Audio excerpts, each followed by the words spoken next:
गॅझेटियरमधील नोंदी विचारात घेऊन मराठा समाजाच्या पात्र व्यक्तींना कुणबी किंवा मराठा कुणबी किंवा कुणबी मराठा जातीचे प्रमाणपत्र देण्यासाठी कार्यपद्धती करण्याबाबत हा जी आर आहे। या जी आरमध्ये आपण बघतोय कशा पद्धतीने हा आहे। मी लवकरच आपल्या व्हॉट्सअपच्या या आपल्या व्हिडिओच्या लिंकमध्ये तुम्हाला जी आर पाठवतोय। अच्छा, या जी आरबद्दल काय सांगाल? काय हा जी आर मराठवाड्यासाठी काढलेला आहे द्विभाषिक असं आहे ते।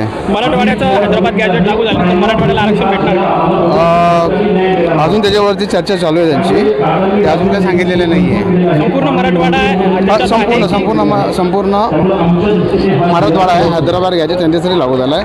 अजून तरी सातारा गॅझेट अजून तरी आलेलं नाही आहे। म्हणजे याच्यात काही लूपहोल्स वगैरे काही आहे का?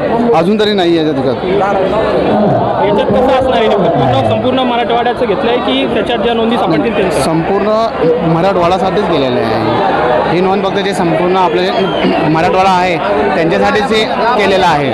अदर बाकीचं नाही। अजून तर सातारा गॅजेट बाकी आहे, त्यांच्यावरून आलेलं आहे नाही। आणि ह्याच्यामध्ये पण अजून जर काय असेल तर अमेंडमेंट करायचं चाललं आहे। म्हणजे जे आपण दुरुस्ती करतो सरसकट ती पद्धत चालू आहे आता, अजून तरी ते चालू आहे आता। वरती तेच बोलणं चालू आहे वरती, जे पण अमेंडमेंट करण्यासाठी बस एवढंच आहे। तर हे पण अमेंडमेंट केली तर मग सरसकट मिळून जाईल सगळ्यांना, सगळ्या मराठवाड्याला मिळून जाईल।